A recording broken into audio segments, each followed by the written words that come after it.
By morning, the storm had passed, but the city still felt soaked in its aftermath. The streets shimmered under pale light, everything damp and fragile. At the financial bureau, Harper stood in a narrow office, staring at Edward Lawson across the table. Edward looked composed, but Harper had seen that mask before. It was the kind worn by men who were already sinking.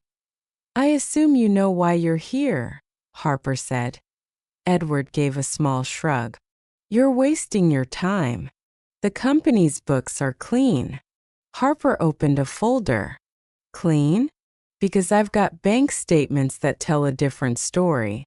Offshore transfers, forged documents, fake loans, all routed through your mother-in-law's name. You want to explain that?" Edward leaned back in his chair, lips tightening. "This is absurd. My mother-in-law is a confused old woman. She's probably being manipulated." "By who?" Harper asked, tone sharp. Edward's silence was answer enough. Harper slid a photograph across the table. The fixer's picture, taken the night before, handcuffed in the mud. "He confessed," Harper said quietly. "Said you hired him to intimidate Elena Brooks. That's attempted coercion at minimum." For the first time, Edward's face faltered. A flicker of panic crossed his eyes. "Careful how you proceed," Harper added. "If you cooperate, you might still walk out of this with something left. But if you lie—" Edward slammed his hand on the table. "You think I'm scared of you?" "No," Harper said calmly. "You're scared of her." Edward froze. Harper leaned forward. "Elena's smarter than both of you combined. She brought us proof and we verified every word. The house, the fraud, the signatures, all of it. Your wife's name is on every form." Edward's composure broke. "She didn't know," he snapped. "She thought we were just moving investments." "So she didn't know, but she signed?" Harper asked. "That's interesting." Edward's eyes went cold again. "You can't pin this all on me. Claire's as guilty as I am." Harper stared at him for a long moment, then stood. "I don't need to. You just did." Across town, Claire sat alone at her dining table. The envelopes from Elena's dinner lay spread before her like ghosts, evidence she couldn't erase. She hadn't eaten. She hadn't even changed out of the robe she'd slept in. Every time she closed her eyes, she saw her father's face the morning he died. The way he clutched his chest, the sound of her own voice screaming. Tears streamed silently down her cheeks. "Dad," she whispered. "I'm sorry." The doorbell rang. She jumped, wiping her face, expecting Edward. But when she opened the door, it wasn't him.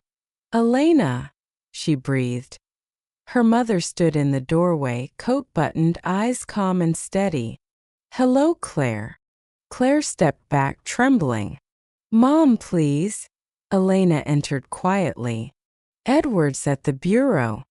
Harper's talking to him." Claire's lips parted in shock. You went to the police?" "I went to the truth," Elena said simply. The rest followed. Claire sank into a chair. "You don't understand," he said. "We'd lose everything. The house, the business, our future. And you thought stealing from your father would save you?" Elena asked softly. Claire sobbed. "I didn't mean for him to die." Elena's voice lowered to a whisper. "Neither did I mean to stop loving you. But here we are." That broke her. Claire buried her face in her hands, the sobs raw, unguarded. The sound of a daughter realizing what she'd destroyed. Elena reached into her coat and placed one last envelope on the table. "This is for you," she said. Claire looked up. "What is it?"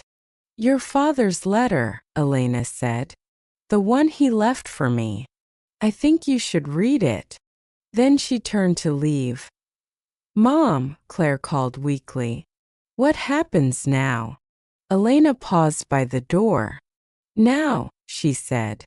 "Now the sea takes back what was stolen." And she was gone. Later that night, Claire sat alone, holding Daniel's letter and shaking hands. The paper was worn, the handwriting steady. "My dearest girls, if you ever lose your way, remember, honesty isn't punishment. It's peace. The sea will always bring the truth home, even if it hurts." By the time she finished reading, her tears had blurred the ink. She looked out the window at the dark horizon. The waves were calm again, as if they were waiting for something, or forgiving something. Rain hammered against the city that night. Not gentle, cleansing rain, but heavy and relentless, as if the sky itself wanted to drown the secrets below. Edward sat in his office, the glow of his computer screen casting sharp lines across his face. The numbers on the screen were like ghosts, accounts draining, funds frozen, and now a message from the bureau requesting clarification on past financial transfers. His hand trembled slightly as he poured whiskey into a glass. He hadn't told Claire everything, not about the offshore account, not about the fixer who'd helped him forge the documents, and certainly not about the backup plan he'd prepared if things ever went wrong. But now it was time to use it. He picked up his phone and called a number he hadn't dialed in years. A low, rough voice answered. "Didn't think I'd hear from you again." "Things changed," Edward said. "I need someone to deliver a message." "To who?" He hesitated. "To my mother-in-law." There was silence on the line. Then a laugh, dark and amused. "That old woman? What kind of message?" "Just a warning," Edward said coldly. "Make sure she understands she's in danger if she keeps talking. Consider it done." Edward hung up, drained his glass, and stared out the window. The rain blurred the lights of the city into long streaks of silver. Somewhere in the distance, thunder rolled. The kind that made the glass tremble. He felt powerful again, in control, but what he didn't know was that the sea, and everything connected to it, had already chosen its side. At that exact moment, miles away, Elena was locking the doors of the beach house. She'd spoken with Harper again earlier that evening. The case was officially open, the warrants in process. It was only a matter of time before the bureau moved in on Edward and Claire. Still, she couldn't shake the feeling that something was coming. The air was different tonight. Heavier. She drew the curtains and checked the window latches. Just habit, she told herself. Then she paused by Daniel's old desk, running her hand over the smooth wood. The letter, his last letter, lay open there, words she knew by heart. "If you ever feel afraid, look at the sea. It always returns what's lost." Outside, waves crashed harder than usual, the tide higher than she'd seen in years. She took it as a sign. At midnight, a car slowed on the road outside the house. Its headlights were off. A man stepped out, his face hidden beneath a rain-soaked hood. He moved with quiet precision, checking the windows, testing the back door. He wasn't there to steal. He was there to warn, but before he could act, a sharp beam of light cut through the rain. "Police!" a voice shouted. "Drop it!" The man froze, blinded. Two officers approached, Harper among them, gun drawn but steady. The man cursed and tried to run, but slipped on the wet stones. Within seconds, he was on the ground, handcuffed, face pressed into the mud. Harper knelt beside him. "Who sent you?" The man smirked through bloodied lips. "You already know." Harper's jaw tightened. He stood and looked toward the house. Through the rain-streaked window, he saw Elena watching, calm, silent, almost expectant. He walked up to her porch. "You were right," he said. They're scared. Elena's eyes didn't leave the sea. Good, she murmured. Fear is the first step to confession. Harper looked at her, half in awe. You've got courage, Elena. She smiled faintly. No, just memory. Outside, the storm raged louder, the waves rising higher, as if the sea itself was waking to witness what came next. The next morning, Claire woke to the sound of her phone vibrating against the nightstand. Edward wasn't beside her. His side of the bed was cold. She groaned, answering the call without looking at the screen. Hello, Mrs. Lawson, a voice said briskly. This is Detective Harper Reynolds from the Financial Bureau. We need to discuss some inconsistencies in your husband's company accounts. Claire froze. I don't understand.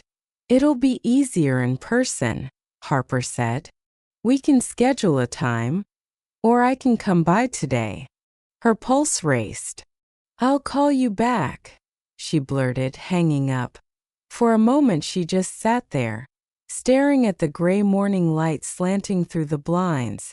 Then she leapt from bed and grabbed her robe. Edward, she shouted. Where are you? He appeared from the balcony, cigarette in hand, eyes bloodshot. What's wrong now? Someone called. A detective. He said they're investigating the company. Edward cursed under his breath. It's nothing, he said. They probably just noticed a small audit issue. Claire's voice cracked. He knew your name, Edward. He said, inconsistencies. That's not an audit, that's a warning. Edward turned away, jaw tight. Calm down, Claire. But she couldn't. The air felt too thin. Her hands were shaking. Did you hide everything? The transfers? The paperwork? I handled it, he snapped, her eyes filled with tears. You promised me it would be safe, that no one would find out. Edward threw the cigarette to the floor. Maybe if your mother hadn't gone digging. Don't you dare blame her, Claire shouted suddenly. The words surprised even her. You used her name. You used Dad's company. She didn't do this, you did. Edward's face darkened. Careful, Claire. But she wasn't listening anymore. She stormed into the bathroom, slamming the door, staring at her reflection in the mirror. Her face looked older somehow, tired, haunted. And for the first time since Daniel's death, she saw herself clearly. Meanwhile, across the city, Harper sat in his office reviewing Daniel's files. Every document matched perfectly with the Bureau's data. Same dates, same accounts, same digital signatures. The fraud trail was undeniable. He leaned back, exhaling slowly. Damn, Daniel, he muttered. You really were onto something. He picked up his phone and called Elena. It's real, he said. We're opening an official case. Quietly for now.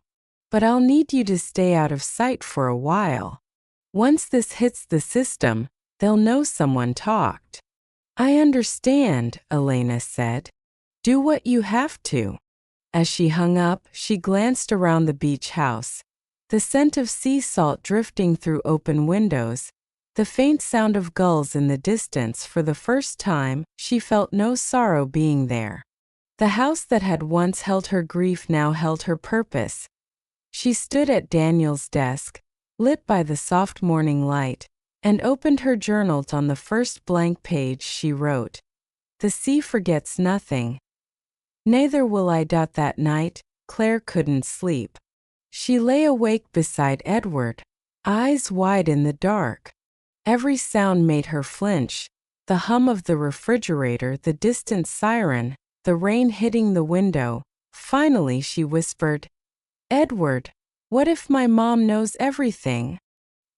He didn't answer. Edward. Still nothing. She turned her head and saw that he was already staring at the ceiling, eyes open, jaw clenched. "Then," he said quietly, "we make sure she can't tell anyone." Claire's blood ran cold. Elena woke before dawn.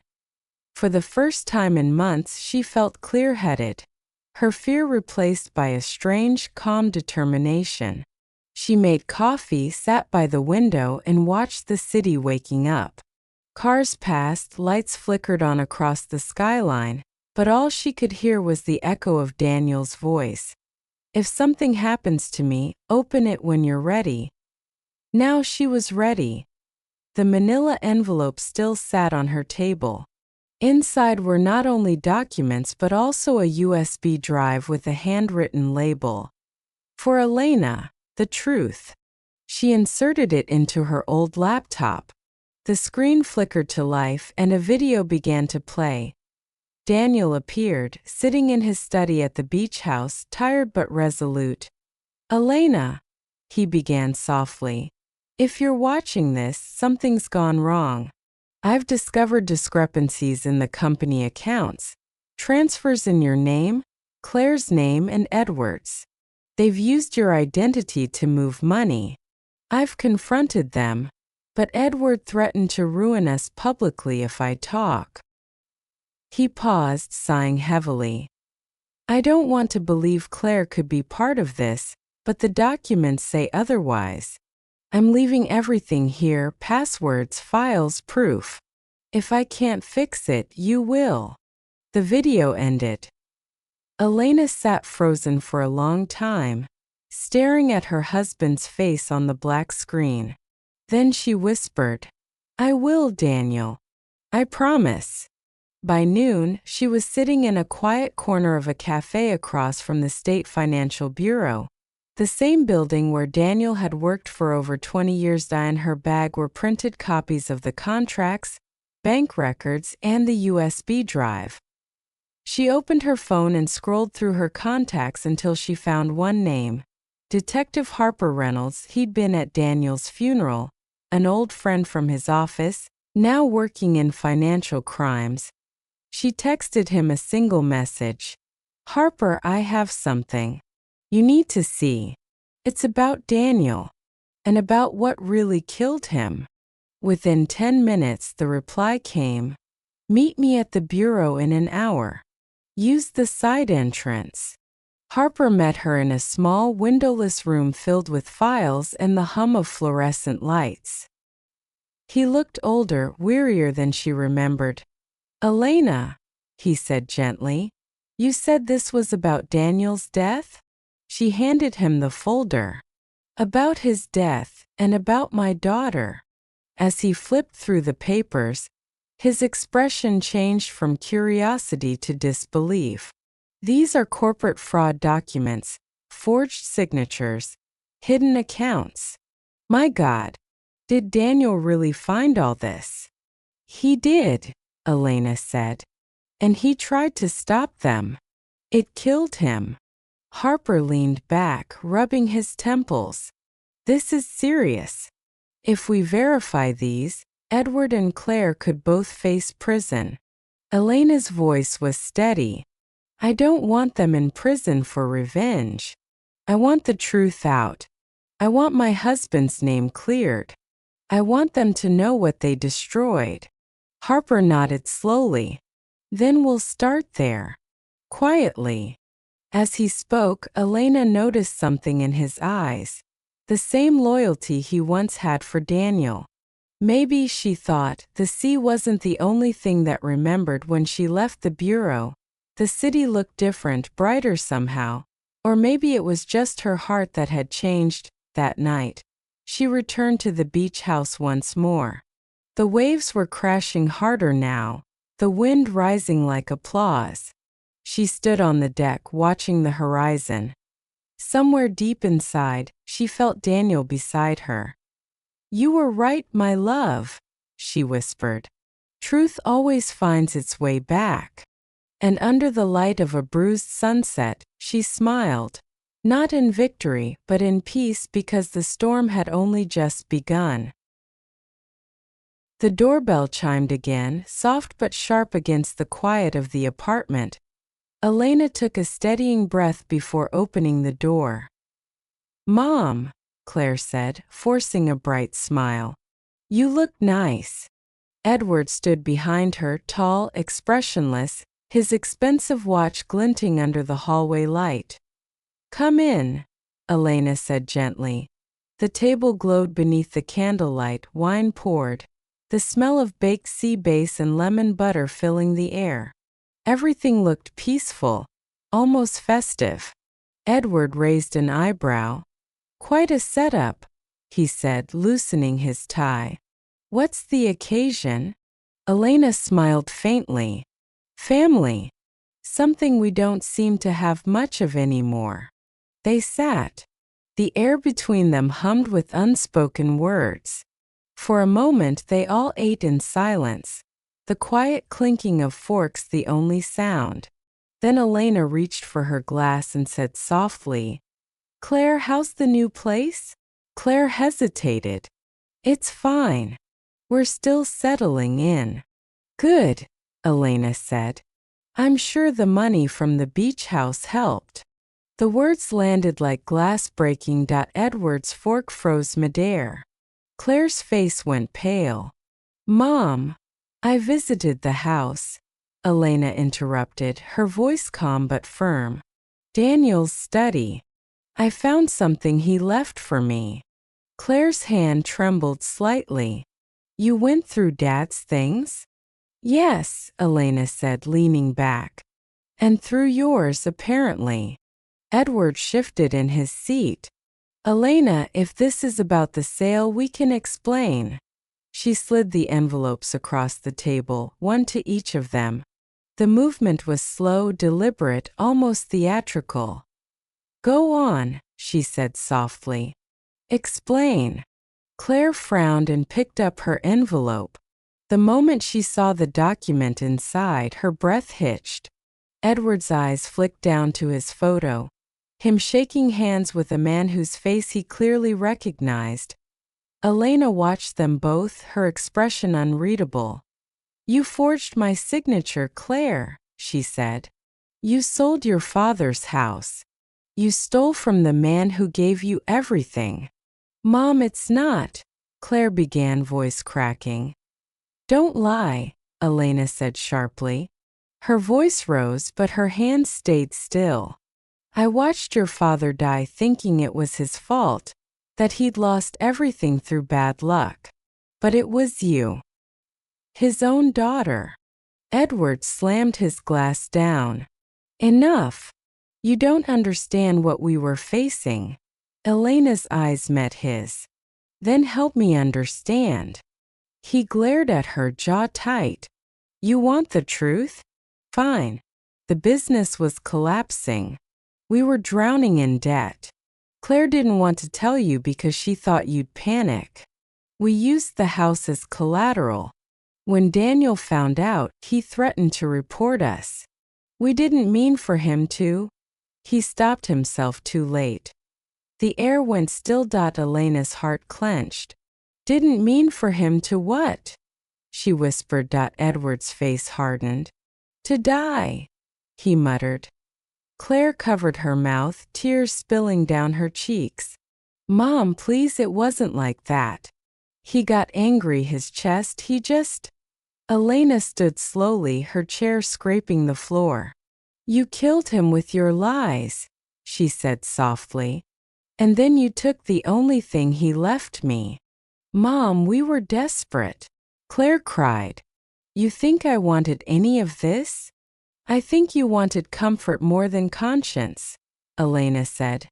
Silence followed, the kind that hums with truth too heavy to bear. Finally, Elena gathered the envelopes and tucked them into her coat. "Dinner's over." "Where are you going?" Edward demanded. "To finish what Daniel started." She opened the door and looked back one last time. "You both might want to pack. When this reaches the right hands, the sea won't be the only thing coming for you." And with that, she walked out into the night, leaving them in the glow of their own guilt. Outside, the air was cold and the streets shimmered with rain. Elena didn't look back once. She didn't have to. The tide was turning. Margaret worked with precision. The waterfront estate was back in my name within 5 weeks. The buyers, a wealthy couple unaware of the fraud, were refunded without fuss. The fishing boat was trickier. Sophie had sold it to a marina in Savannah. Margaret negotiated its return, and I had it docked at a private slip, hidden from view. Meanwhile, I learned Sophie's condo project in Miami was collapsing. Victor, her husband, had promised investors a luxury development, but the permits were stalled and funds were vanishing. Sophie was burning through the sale money, unaware of the storm brewing. Scene shift. Sound of rain against windows, a low rumble of thunder. One stormy night, as rain lashed my windows, my phone rang. Sophie's voice was thin, desperate. "Mom, I'm coming home. The project failed. Victor, he's gone. I need a place to stay." I kept my tone warm, maternal. "Of course, honey. This is your home." When she arrived, she was a ghost of the vibrant woman who'd left for Miami. Her hair was limp, her designer dress wrinkled, her suitcase battered. She collapsed at the kitchen table, where she'd once drawn pictures for Henry. "Mom, I ruined everything," she sobbed. "The condos were a scam. Victor took the money and left me with nothing." I poured her tea, chamomile to soothe her nerves, and sat across from her. "Why did you sell the estate and boat, Sophie?" She stared at the table, her fingers tracing the grain. "Victor said we needed capital to make the project work. I thought it was temporary, that we'd buy them back once we succeeded. I didn't think it would hurt you this much." "Hurt me?" I said, my voice calm but sharp. "Those were your father's legacy. Our memories." She flinched, tears spilling. "I know. I was selfish. I thought I could outshine Dad, build something bigger than his museum work." Sophie moved into her old room, its walls still adorned with her childhood sketches of sailboats. She got a job as a waitress at a dockside cafe, a far cry from the glamorous life she chased. I watched her struggle, waking at dawn, coming home with sore feet, counting tips to buy groceries. I didn't rescue her. Not yet. She needed to feel the weight of her betrayal, the cost of discarding family for ambition. Scene transition. Sound of a bustling cafe, clinking plates and muffled conversations. One morning, as I polished Henry's old sextant, I accidentally left a small key on the kitchen counter. Sophie noticed it immediately. "What's this, Mom?" she asked, holding it up, her eyes hopeful. "Oh, that? It was in your father's desk. Probably for a safety deposit box." Her face lit up, grasping for a lifeline. "Can we check it? Maybe Dad left something to help us." I hesitated, playing the reluctant widow. "If you think it's worth it, honey." At the bank, we opened a safety deposit box in Henry's name. Inside were gold coins, a sapphire necklace, and a note. "Clara, these are for emergencies. Use them to protect our family. Love, Henry." Sophie gasped, her voice trembling. "This could be worth $300,000, Mom. We could sell it, pay off my debts, maybe get you a new place." I raised an eyebrow. "Your debts?" She blushed, stammering. "I mean, help us both. You've been struggling too." I let her cling to that hope for a moment. Then I said, "Sophie, there's something you need to know." I called Margaret, who met us at her office, its windows overlooking Charleston's Battery Park. She presented the documents. Deeds to 7 properties, the commercial complex, biotech shares worth millions. Sophie's face paled as she read. You own all this? The estate, the boat, these properties?" "Yes," I said, my voice steady. "Your father left me everything. You sold what wasn't yours to sell." She sank into a chair, tears streaming. "You knew when I came back? Why didn't you tell me?" "Because you needed to learn what you lost when you betrayed me," I said. "Not just money but family, trust, respect." She sobbed, her voice breaking. "I'm so sorry, Mom. I thought I was smarter than Dad, that I could build something bigger. I was wrong." Scene shift. Sound of a ticking clock, soft sobs fading into silence. Margaret explained that I'd paid off Sophie's debts. $280,000 worth, using my resources, after proving Victor had forged documents to secure loans. "You're free, Sophie," I said. But freedom comes with responsibility. You need to earn back what you broke. She nodded, wiping her eyes. I will, Mom. I promise. Sophie kept her waitressing job, insisting on paying rent. I need to prove I'm not that person anymore, she said. She reconnected with Amelia, her childhood friend who now ran a local women's shelter. Amelia, with her no-nonsense warmth, became Sophie's anchor, helping her volunteer at the shelter, serving meals to women escaping abuse. One evening, Sophie came home with flour on her hands and a tentative smile. Mom, I helped a woman at the shelter today write a resume. It felt like Dad was there cheering her on. I nodded, my heart softening. He's always with us, Sophie. Over the next 8 months, Sophie rebuilt herself. She enrolled in a social work program at the College of Charleston, paying with her savings. I want to help women like those at the shelter, she said. We sailed Tide's Promise to the waterfront estate, now a community center for families in need, funded by my foundation. Sophie helped restore it, painting the library where she'd once read with Henry. I want to make this place mean something again, she said one evening. As we sat on the estate's veranda, the river reflecting the sunset, Sophie looked at me. Mom, I don't deserve your forgiveness, but I'll spend my life earning it. I smiled, touching her hand. You already are, honey. Eloise visited the next day, her eyes twinkling. Clara, you're a genius. You didn't just save Sophie.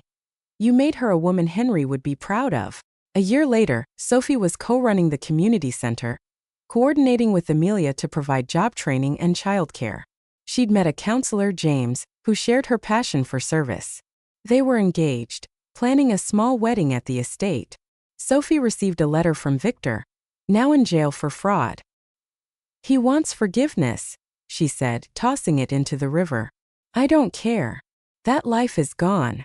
She looked at me, her eyes clear. You taught me what matters, Mom. Not success but love. Family. Trust. Closing scene. Sound of waves lapping, a distant lighthouse horn. That night I sat by the river, the stars bright above. I spoke to Henry in my heart. We did it, love. Our daughter learned what truly matters. I felt his presence in the tide, the breeze, the steady rhythm of the water. Justice wasn't revenge, it was transformation. Sophie didn't just regain a mother. She found herself. And I didn't just honor Henry's legacy.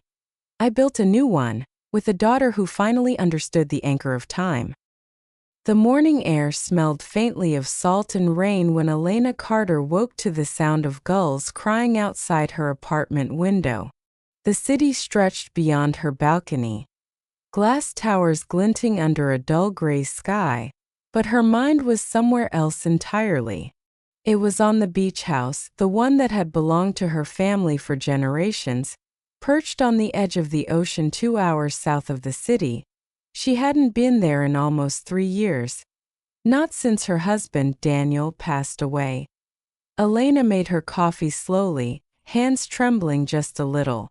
She was 70, though she carried herself with quiet grace. Silver hair pulled into a bun, blue eyes that still held the light of a younger woman. The beach house had been her and Daniel's dream. He had built most of it himself, plank by plank, saying, "The sea will keep our secrets safe." But secrets never stayed buried forever. Her phone buzzed on the counter, shattering the calm at a message from her daughter, Claire. "Mom, call me when you can. It's important." Elena's heart skipped. She hadn't spoken to Claire in weeks. Her daughter had grown distant after Daniel's death, too busy with her job, her husband, and her spotless city life. Still, Elena smiled softly. Maybe finally Claire wanted to visit. She called. "Hi, sweetheart," she said, her voice warm. "Mom," Claire answered, tone clipped. "I wanted to let you know. I've sold the beach house." Elena froze. The words didn't make sense at first, like hearing a foreign language she'd forgotten. "You what?" she whispered. Claire sighed impatiently. "Mom, it's been sitting empty for years. You don't even go there anymore. The maintenance costs were ridiculous.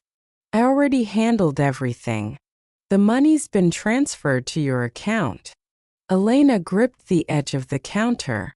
Claire, you had no right. It's done, her daughter cut in, voice cold.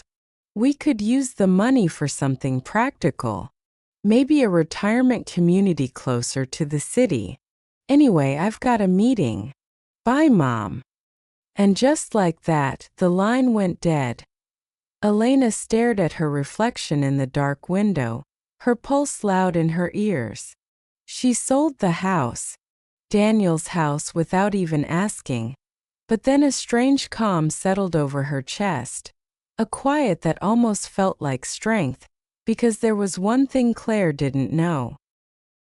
When the call ended, Elena stood there for a long time, the coffee cooling in her hand.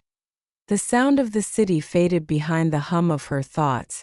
Sold the beach house, our house. Her heart ached, not from anger at first, but from grief so sharp it burned. That house had been her last living piece of Daniel. The walls still smelled of cedar and ocean. The back porch still held his old fishing chair. Every board, every nail had been a love letter he'd written to her in wood and salt, and now her daughter had erased it with a single phone call. Elena placed the mug down, her hands shaking only once. Then she walked to the small dresser in her bedroom, the one Daniel had carved a tiny heart into the corner of. She opened the bottom drawer. Under a stack of folded scarves lay an old manila envelope. She had almost forgotten it. 3 days before Daniel died, he had given it to her, pressing it gently into her hands. "Open it when you're ready," he'd said with a tired smile. "When you really need to." She had been too broken to face it after the funeral, but now she was ready. Her breath trembled as she opened the flap. Inside was a letter, yellowed slightly at the edges, and a set of keys tied with a faded blue ribbon. "My dearest Elena, if you're reading this, I'm already gone. I want you to know that I built more than just a home by the sea. There are things I never told you, things I couldn't. Trust me when I say I did it all for you and for Claire. But not everything is what it seems. Go back to the house. You'll understand when you see the study. Yours forever, Daniel." Elena's eyes blurred with tears. She could almost hear his voice, soft, patient, full of love. The study? She thought. What could possibly be there? Without hesitation, she grabbed her coat and purse. The envelope and keys went into her bag. She called a taxi, not caring about the late hour or the rain starting to fall. The city lights flickered past her window as she rode south, toward the coast, toward the past she had tried to leave behind. When the taxi turned down the narrow coastal road, the world changed. The smell of the ocean grew stronger, and the air turned sharp with salt. Then through the mist she saw it, the old Carter beach house standing alone on the cliffs. Her breath caught. It looked exactly the same, yet lonelier than she remembered. The driver helped her with her bag. "You sure someone still lives here, ma'am?" he asked. "Not for long," she murmured. The door creaked as she turned the old key. Inside, the air was thick with dust and silence.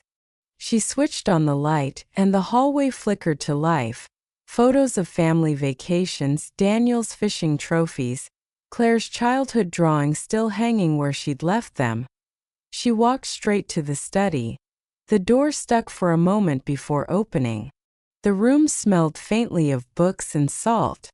Daniel's desk was still there, a heavy oak piece he'd loved. She traced her fingers along its surface, then paused. Something felt strange. The wood under her hand was uneven, like there was a ridge beneath it. Her heart quickened. She pressed the edge of the desk. A click sounded and a small panel slid open from underneath. Inside was a small metal box. Elena pulled it out with trembling hands. Inside, she found another letter, this one shorter, written in Daniel's hurried handwriting. and a single USB drive. Elena, if Claire ever betrays you, this will tell you why. Be careful who you trust. Elena stared at the note, her pulse pounding. That if Claire ever betrays you. She sat slowly in Daniel's chair, holding the USB between her fingers. Outside, the waves crashed harder against the rocks. Somewhere deep inside, she already knew her husband's secret, whatever it was, had everything to do with her daughter. And maybe, just maybe, it was her turn to keep a secret too. The next morning, the storm had cleared, leaving a pale, washed-out sunrise over the ocean. The air was cool and quiet. Only the waves seemed alive, whispering secrets to the sand. Elena hadn't slept at all. She sat in Daniel's study with a blanket around her shoulders, staring at the small USB drive on the desk. It seemed ordinary, just a sliver of plastic and metal, but she could feel its weight like a stone in her hand. She turned on Daniel's old laptop. The screen flickered to life, humming softly. Her heart thudded in her chest as she plugged the USB in. For a moment, nothing happened. Then a single folder appeared. Claire, confidential. Elena hesitated. Why would Daniel have files about Claire? She double-clicked. Inside were several scanned documents and one video file labeled Truth MP4. Her fingers trembled as she opened it. Daniel appeared on the screen. He looked older than she remembered. His face lined, his eyes tired but gentle. He sat in the same study, the same chair she was sitting in now. Elena, he began softly. If you're seeing this, something has gone wrong. I didn't want to burden you with this while I was alive. I hoped I could fix it before it was too late. He took a deep breath. It's about Claire. Our daughter. She's not the person you think she is.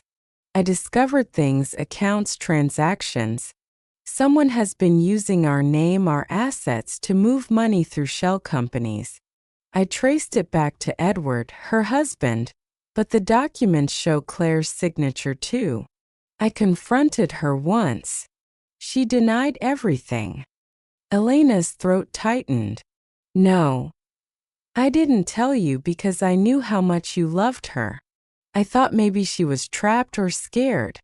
But if she's taken the beach house, if she's turned on you, then she's chosen her side. He paused, eyes lowering. I left you the papers you'll need to prove everything. The copies are hidden where we used to keep the sea journals, the place where the tide never reaches. Daniel smiled faintly. You'll know what that means, my love. Trust your instincts. And remember, sometimes the calmest waters hide the deepest storms. The screen went black. Elena sat frozen, her hands covering her mouth. She could still hear Daniel's voice echoing in her mind. The place where the tide never reaches. She knew exactly where that was, behind the beach house, down the cliffside. There was a small cove where Daniel used to write in his journals. At high tide, the waves crashed close, but one small stone hollow always stayed dry. A secret spot only the two of them knew. Without thinking, Elena grabbed her coat again. She made her way down the narrow path behind the house. The rocks were slick from the night's rain. The sea roared below, foamy and wild, but she kept going. When she reached the cove, she dropped to her knees and brushed the sand aside with her hands. Her fingers struck something hard, wood. A small waterproof box buried beneath a thin layer of sand. Inside were several documents sealed in plastic, a few old photographs, and a single handwritten note in Daniel's script. If you're reading this, Elena, the truth is no longer safe. Take these to someone you can trust. Not Claire. Never Claire. Elena stared at the papers. Bank records. Property deeds. Transfers signed with Claire's name. The proof Daniel had mentioned, but before she could process it, She heard something behind her. The crunch of footsteps on gravel. She turned sharply, her pulse racing. A shadow moved above the rocks, watching her. "Who's there?" she called, her voice echoing off the cliffs. No answer. Only the whisper of the wind and the crash of the surf. When she climbed back to the top, no one was there. But a single car, a black SUV, was parked at a distance on the roadside. It was empty. Still, she couldn't shake the feeling that someone had been watching. By the time Elena made it back to the house, the sun had climbed high, burning away the fog that lingered over the water. Her heart still pounded from the climb, and from the eerie thought that someone had been watching her. She locked the door behind her, double-checked the windows, and then sat down at the kitchen table. The old wooden box from the cove lay open before her, its contents spread out carefully. Documents, photos, Daniel's note.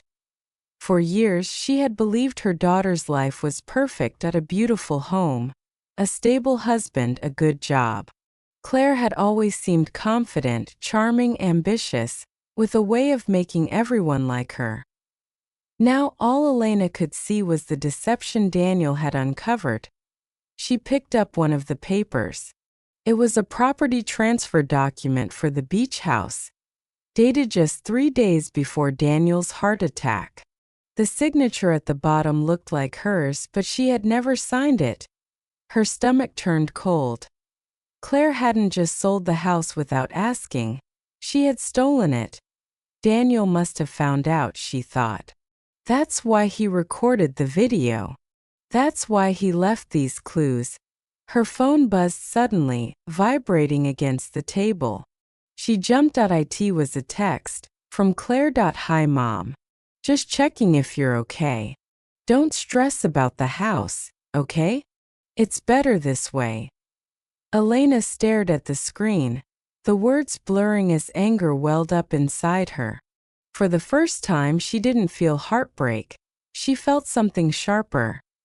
Better this way. She deleted the message without replying. Instead, she opened her laptop again and began scrolling through the files from Daniel's USB. The deeper she looked, the clearer the picture became. Edward, Claire's husband, had created several offshore accounts under fake company names.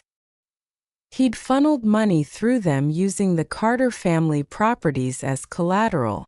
But Claire's digital signature appeared again and again. They weren't victims. They were partners. A knock on the door made her flinch. "Elena?" a man's voice called softly. She peeked through the window. It was Tom, the neighbor from down the road. He was in his late 40s, tall and kind-eyed. Someone Daniel had once trusted with repairs and fishing trips. "Tom," she said, opening the door cautiously. "You scared me." "Sorry, ma'am," he said, rubbing his hands. "Didn't mean to. I saw your light last night. I thought, it couldn't be you back here after all this time. I just needed some air," Elena said vaguely. Tom hesitated, glancing toward the cliffs. "There was a car up by the ridge this morning. Black SUV. Didn't recognize it. Drove off when I came by." Elena's pulse jumped. "You saw that too?" He nodded slowly. "You be careful, Elena. Not everyone who comes around here has good intentions." She smiled faintly. "Don't worry. I've learned that lesson the hard way." When Tom left, she locked the door again and stared out at the sea. Her thoughts were no longer clouded by grief. There was clarity now, cold, precise. That if Claire and Edward thought they could take everything from her, they were wrong. Daniel had left her the truth, and now she knew exactly how to use it. She turned on the laptop again, opened Daniel's hidden folder, and began making copies of every document. As she worked, her reflection flickered faintly on the screen. An old woman's face, yes, but her eyes sharp and calm. For the first time since Daniel's death, she felt alive. You built this house to keep our secrets safe, my love, she whispered to herself. Now it will keep theirs no longer. Outside, the ocean rolled endlessly against the cliffs. Somewhere far out at sea, thunder rumbled again, quiet but certain, like a promise of the storm to come. 2 days passed before Elena left the beach house again. In that time, she read every document Daniel had hidden, every note, every number. She didn't just want revenge. She wanted understanding. She needed to know why her daughter had done it, to be why the end of the second night. She knew enough. Claire and Edward had been drowning in debt. Edward's construction business had collapsed during the pandemic, and instead of admitting it, he began siphoning money through Daniel's company accounts. Claire had helped him cover the tracks, forging her parents' signatures and remortgaging the beach house under their name. When Daniel discovered the fraud, it was already too late. The stress, the argument, that was the night he died at the breakfast table. Elena pressed her hands to her face, the memory twisting inside her. He didn't die suddenly, she thought. He died carrying her secret. Now it was her turn to carry his truth. The next morning she drove back to the city. The air smelled different there. Colder, harder, without the kindness of salt or sea. She parked outside Claire's apartment building and sat for a moment, watching from behind the windshield. Her daughter emerged 20 minutes later, dressed in a cream blazer, phone pressed to her ear, her expression impatient and polished. She looked exactly like Daniel used to say, a reflection of you but sharper. Elena stepped out of the car. Claire, she called. Her daughter froze mid-sentence, eyes wide. Mom? What are you doing here? I thought I'd stop by, Elena said calmly. You didn't answer my calls. Claire sighed, tucking her phone away. Mom, I told you. The beach house was too much to handle. I did what was best for everyone. For everyone, Elena repeated softly. And selling it without telling me was best for everyone? Please don't start, Claire said, her voice low. You don't understand how much responsibility I have. Edward and I. Elena's gaze hardened. I understand more than you think. Claire frowned, something flickering in her eyes. A quick, nervous look. Mom, what's that supposed to mean? But Elena just smiled. Just that Daniel always used to say, the truth has a way of washing up on shore. Claire blinked. You've been back there, haven't you? Elena didn't answer. She simply touched her daughter's arm gently. Dinner tonight. At my apartment. Bring Edward. Why? Because I'd like to see both of you. One last time. The way she said it made Claire's stomach twist. But she nodded anyway. Fine. 7 o'clock.